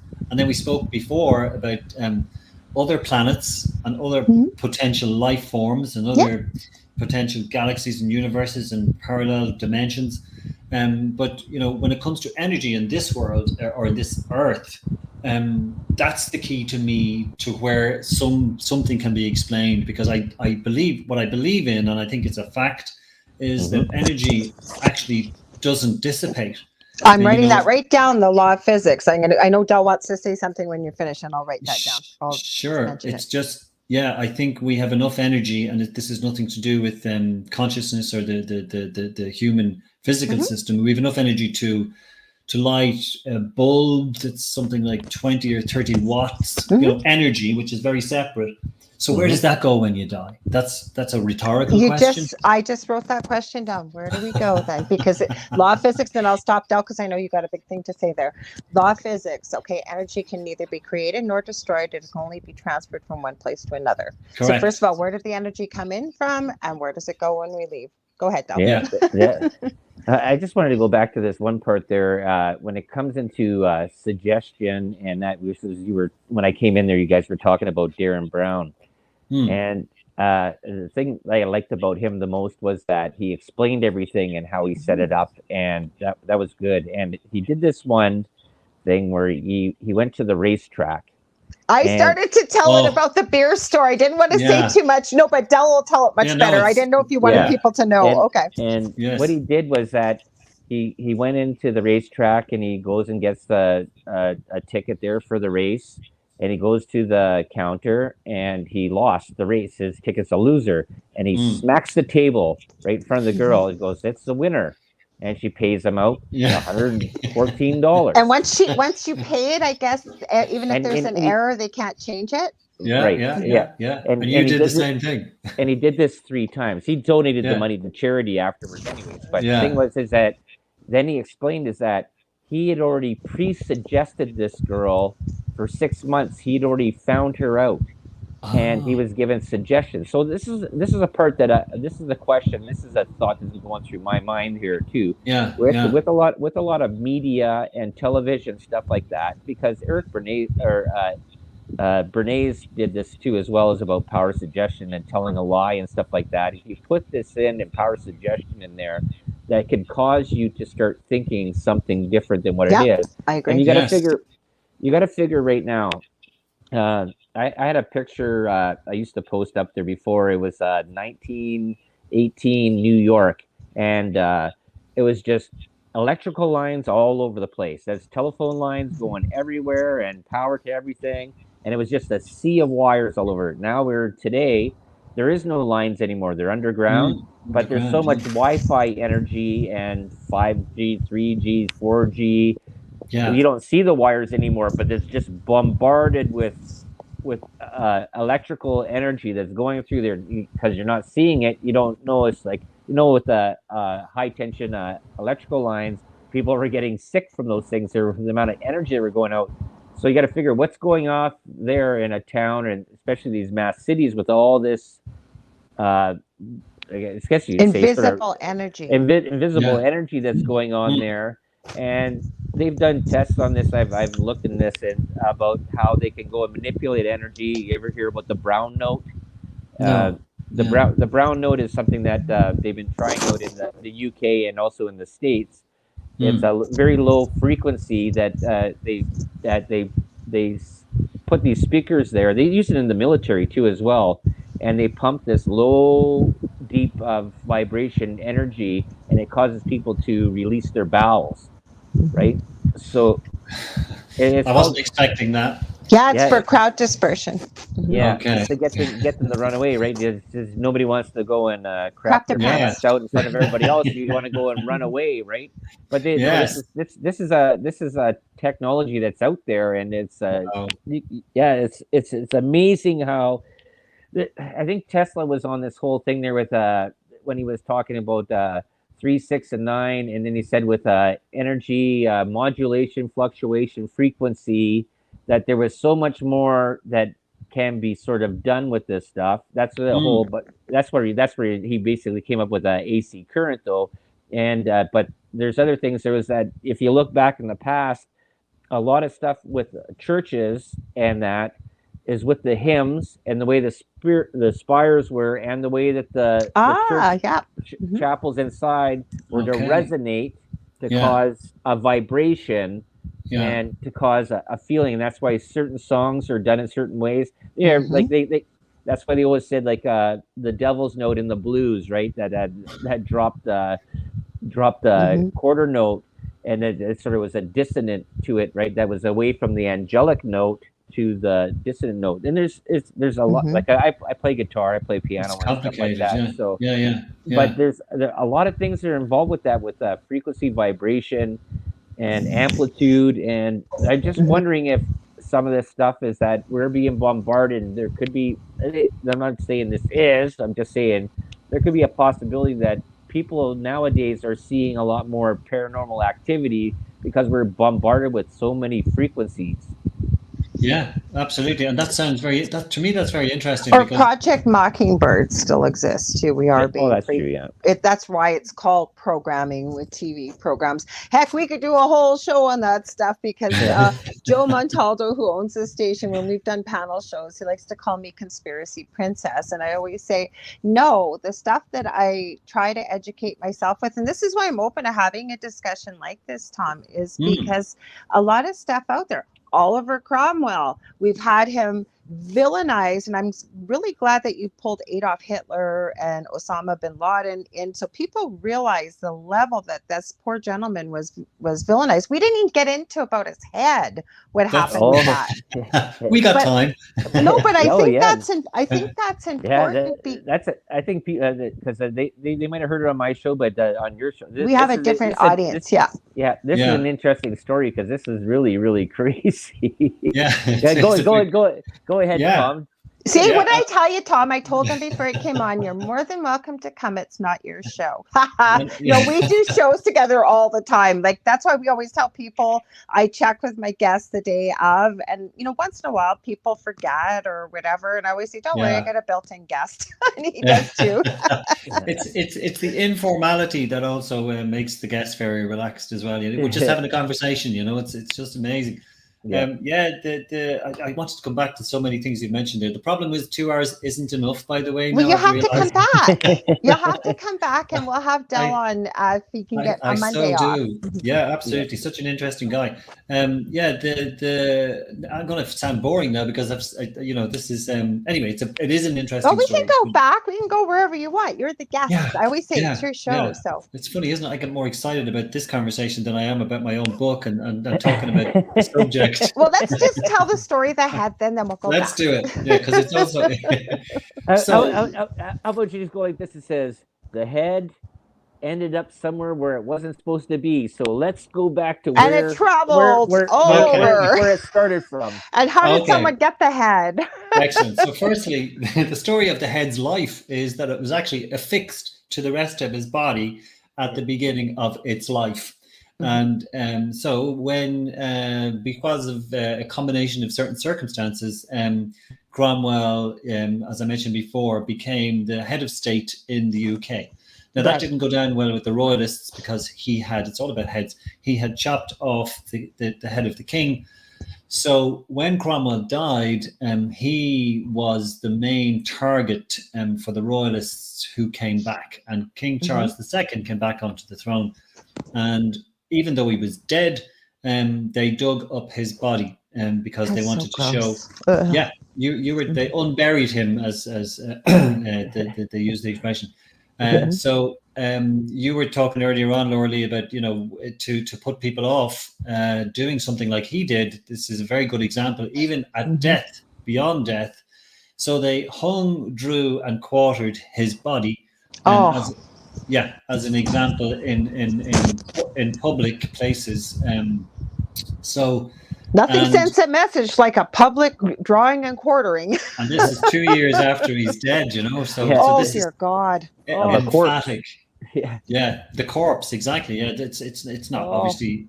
It's to cause absolute horror. Yeah, in the world. Anyway, so London, 1660 this was, and so everybody knows it's Cromwell. They're decapitating. It took 6 blows to chop the head off because the head has those marks on the back wherever he was cut off. And so anyway, they put the head, just to sort of emphasize the fact that he's dead, on a railing outside Westminster Hall. And this is Googleable. There's a picture that actually is on the internet with the spike still through his skull, because it comes to that, and I'll explain how that happened. But anyway, a storm came about in 20 years later in the 1680s. It stayed up there that long. It wasn't just there for a couple of days. It was there for ages. And people were used to looking at Cromwell's head. And this is the guy who used to, govern, and people used to kowtow to. And there's his head. And, hi, Ollie, what's the weather going to be like today? It was a whole big thing. Yeah. And so when his head blew down, a soldier who was on duty below, he picked up the head and stuck it in his coat. I thought, what the heck am I going to do? So I'll take the head, I'll run home with it. And he ran home with it. And then he realized that he did the wrong thing, because the following day there was an outcry from the authorities who said, where's Cromwell's head? They they put out a reward for it. It wasn't enough, so he decided to keep the head. And he panicked a little. Anyway, he lived his life. We have to fast forward now because it gets a little... So we have to get through centuries. And he bequeathed the head to his daughter, who sold the head to a guy who was in a circus, and then who sold the head to who owned a circus. So his head is going around a circus, and this is Oliver Cromwell's head. A gentleman then eventually got the head, who was a bit of a not a philanthropist or philanderer. I always get mixed up with those two words. I know. Anyway. Yeah, it's so easy. So easy, because I'm a philanthropist. Yeah. And anyway, he used to display the head at dinner parties, where the head would be handed around, and maybe people would pick off a bit of the nose or a bit of the ear. Oh dear God! Yeah, I've got a bit of Oliver Cromwell's head. This is mad. So it came right up through the centuries to the 1930s. I have to say, it gives a real thing to picking one's nose or somebody. Sorry, I had to throw that in there. It's not just a bogey; it's actually part of the nose. Yeah. Yeah. So the Wilkinson family, there are books written on Oliver Cromwell's head, by the way. This is absolutely the case. Go on Amazon, find them. It's a very long story. I'm trying to condense it for you guys.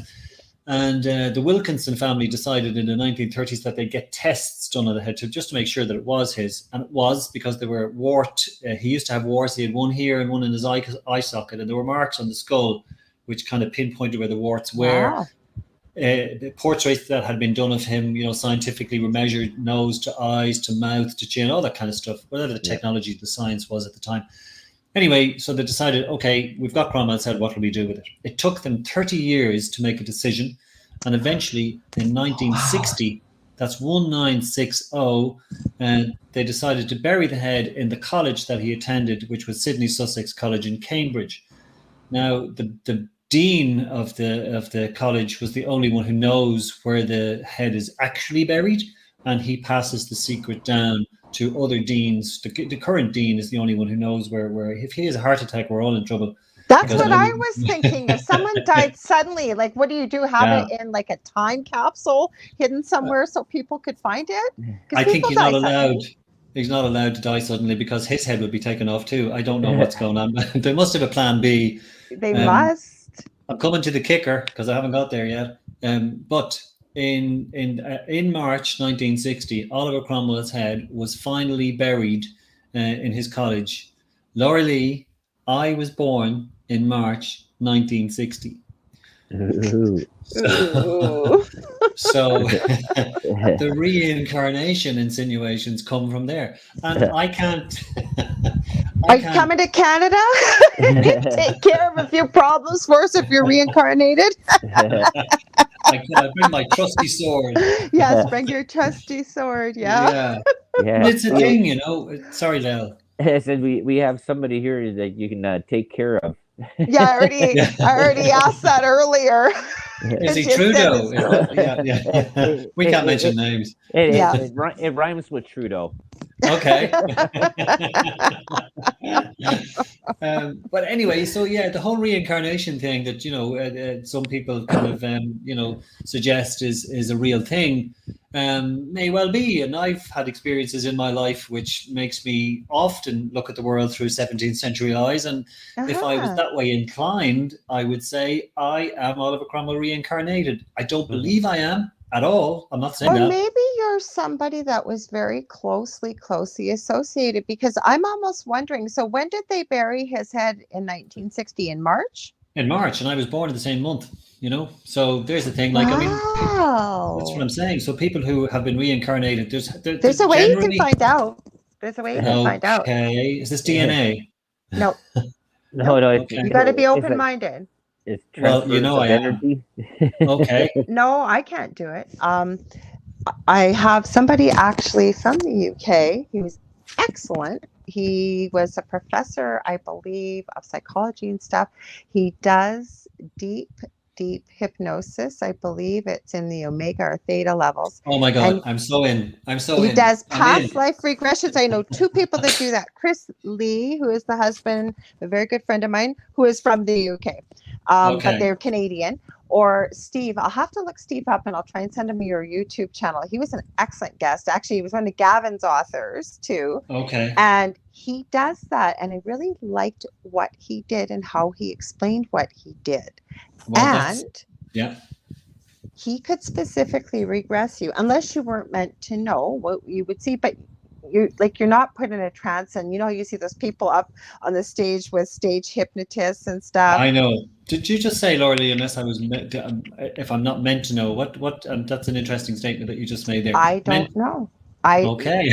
Well, what I mean by that is, yes, and I'm not an expert in this field. I'm not being disingenuous, by the way. No, I'm I know curious. You're not. Yeah. And other people probably wonder what that means. So maybe with your higher self, your subconscious, if you will, because we have a subconscious, for whatever reason, because that's where they go with that hypnosis and into past lives. So I don't know. If you're not meant to know, so does that mean you're a bad subject? No, this is where I have the sort of the anti part of that when he does, when somebody says this, and this is why we bounce things off with each other, is that when somebody says if you're not meant to know, that sort of just raises the hairs on my head, going, okay, are we doing a Darren Brown thing here? Well, we didn't, we didn't. Yeah, but if you're open to trying it, like I said, if you were willing to try it and see what happens, and again, that to me, you see that. Yeah, no, go ahead, like you got nothing to lose, and absolutely, But can I tell you, right off the bat, I would embrace that with open arms. I would really love that to happen, because I'd love to see what would happen. And the natural cop out, if you know what I mean, if it wasn't meant to happen. You know, that sort of explains why. Do you know what I mean? Why it doesn't work? It doesn't, as far as I know. That's not a usual occurrence. Okay, like I said, I've had it done myself. Yeah. Because my Chris Lee, who I've had on, when you have him on a podcast, he'll ask you, "Are you open to trying a session, just so you know what it feels like to experience it and explain." You know, what you went through yourself objectively, or even subjectively, if you want, so that he's not sitting there just trying to tell people what it is. We're having a conversation, and I've experienced it, and I was open to it. I wanted to try it.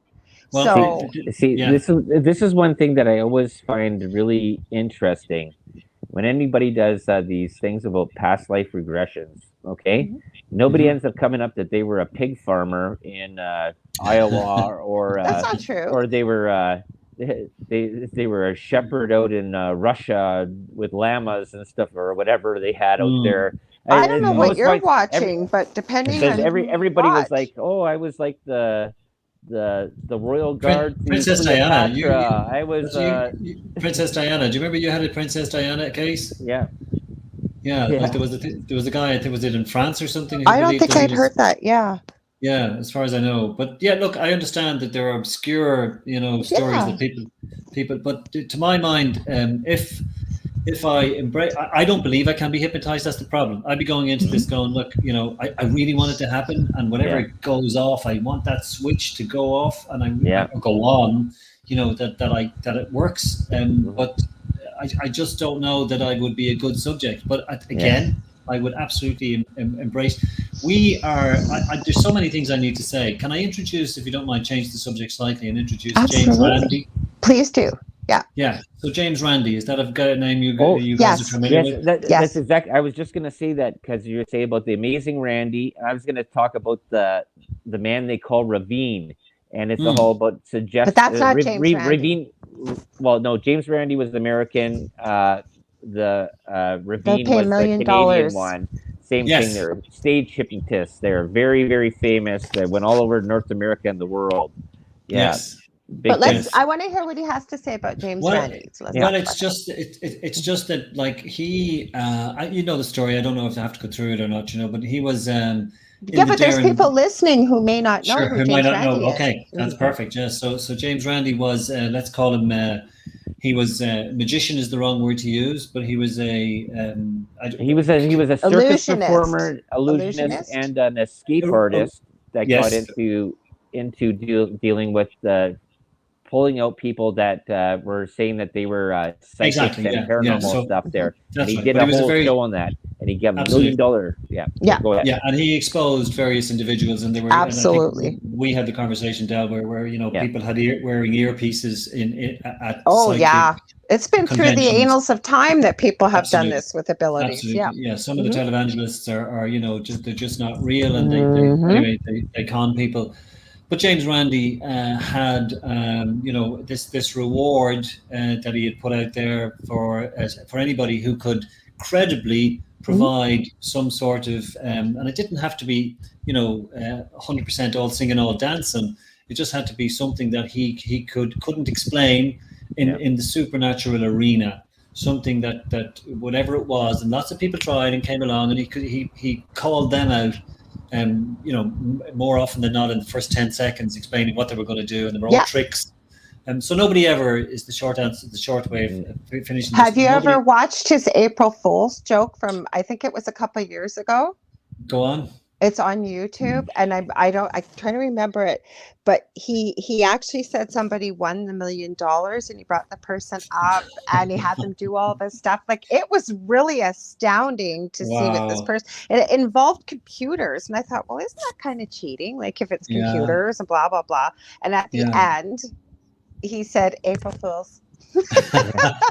Well, the part that was really interesting out of that amazing Randy is that the other magician Banachek, and when Banachek was very young, he had these two magicians go in, and they went to Boston. I think it was the MIT, because the government wanted to go into this whole thing about paranormal stuff, about them bending spoons. So they had James Randi as the person that's writing all these rules and that.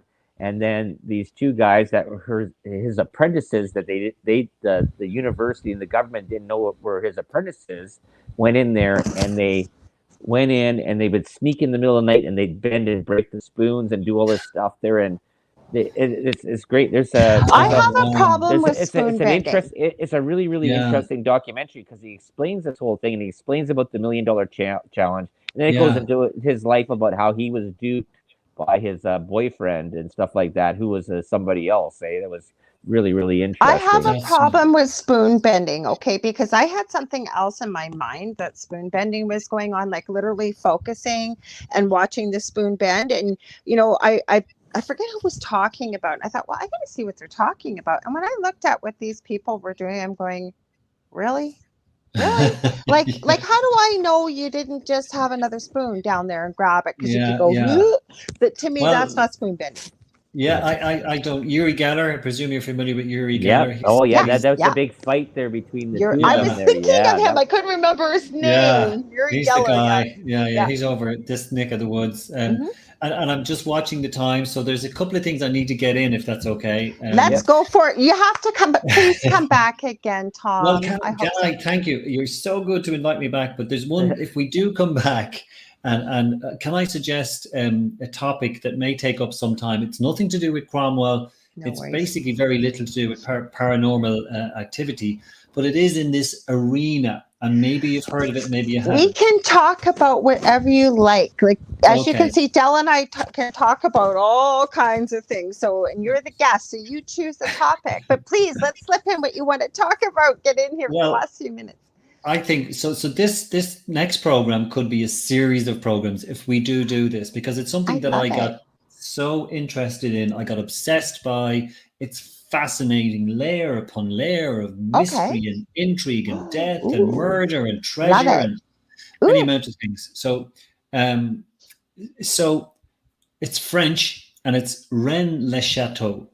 Okay. Any lights going off? yeah. That No. name sounds I've very heard that familiar to me. name. Yeah. And Okay. Del and I do series, by the way, together. We used to do shows back to back or one Okay. night up. So we could do that, couldn't we, Del, with Tom?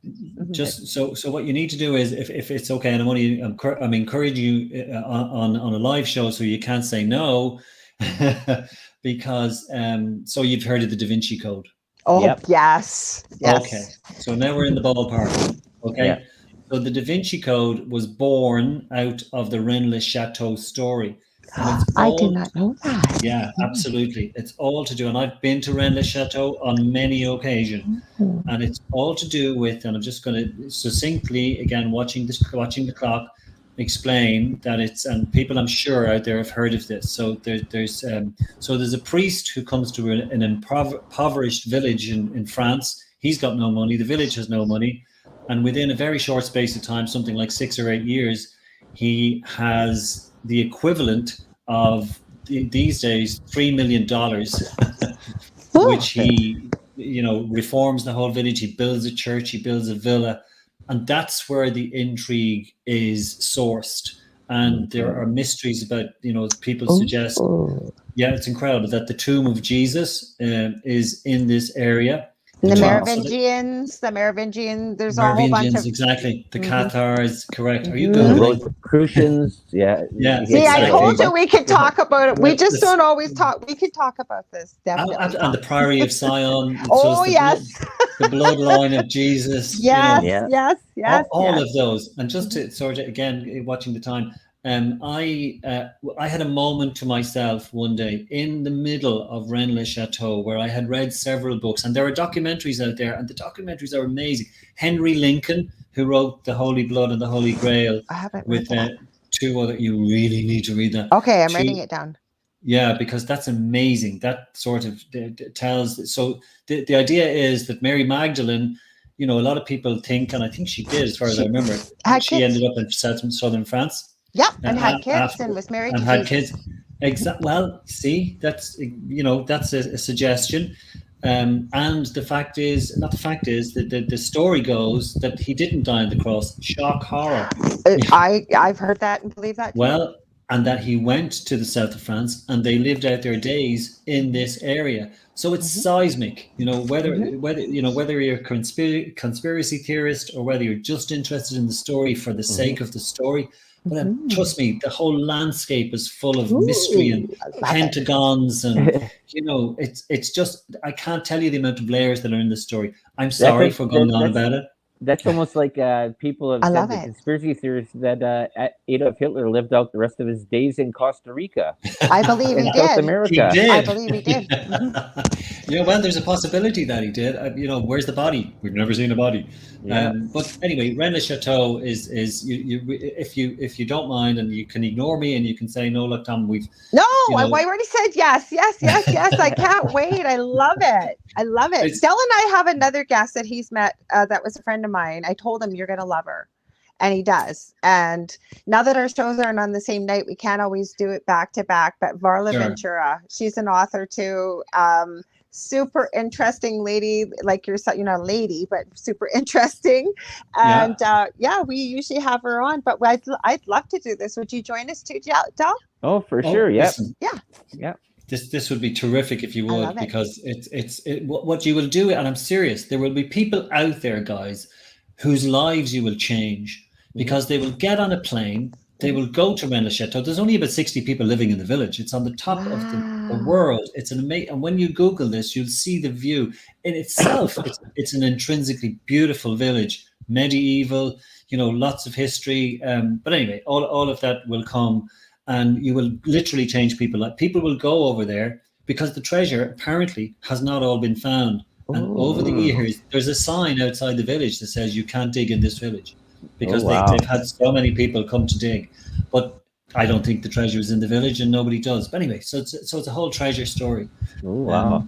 All right. So, ladies and gentlemen, if you are listening to that, look forward to that, because we're giving Tom an absolute yes. We want to do this. We want to talk about it, and I'm sure we get to do like everybody a show on your show, and then bump into an hour into mine, and then bump into there, and like do a little Carter stepper thing, whatever. Well, do you know what? Since I've met you guys, I've been introduced to you guys, I want to keep this going, because I've been very disappointed earlier on, thinking, oh my God, this is the end now, because we've been chatting, we've been talking. Del and I have had 2 shows, and I apparently I wrote a book, by the way. I don't know if that's part of the sweet deal. Let's tell them where to find your book. We've only got a minute or 2 left, but we will have Tom back on for sure.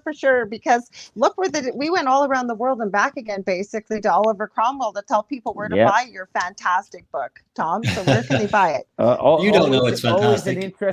I do have a copy of it. I did start. Yes. Yes, I do. Okay. No, don't embarrass yourself by saying you got to the first chapter and didn't read on. Not all the way on. Not all the way on. I usually get into the first or second page, because I have quite a few authors Gavin sends me. I wish I had enough time to sit and read. No, that's fine. The book is. I read at my breaks. I'm a little bit more diligent than my other half there. Okay. He's better than me. Anyways, where can they find your books? Look, the best way to do is go on johnhuntpublishing.com. It's there. There are lots of reviews on that page. It'll give you a flavor of what it's about. I call it faction, because it's a fictional biography but based on fact. So it's a new word I've coined. And trademark it. I think I will. Yeah. And it takes him from when he was an infant to when he dies. And spoiler alert, he does die at the end. But it's not so much my. But do we? But it's not so much that I've made an interesting story. His life is the interesting story. I've just embroidered, the whole narrative around that. But it's a fantastically amazing story of his life, and he was such a fascinating character. Yeah. And I have a link to it in the write-up, folks. Del, you want to tell them quickly where they can find you? Yes, you can find me Thursdays at 7 p.m. Eastern time, and going to have Big Jim back on again, and we're going into the blood diamond African trade. Ooh. Sounds exciting, you guys. You don't want to miss that. Big Jim's always got great stories. And I want to thank you all for being here. As always, I'm sending you all so much love and light. We will be back next Monday, same time, same space. I meant to note who I'm having on. I do have a guest. It's a female, and I think it's one of Gavin's authors. I'm getting caught up here. I was only booking week to week with the summer, or before the summer, and with what was going on. But now we're starting to get in more of a regular schedule. So again, thank you so much, Tom. I can't wait to have you back on. Thank you so much for being here. Thanks, Del. Very much, Lorilei. Thanks, Del. For joining us. Okay, so good morning, good afternoon, or good evening, wherever you may be. And again, we will see you same time, same space next week. Oh yeah, if you want to get a hold of me, facebook.com/The Angel Rock, whether you want to book a reading, healing session, mentoring. And I've got 2 groups on Facebook, Paranormal University for all things paranormal, Angel Rock for many of some of the topics we've discussed here tonight. So we will see you all next week again. Thanks, everybody. Bye.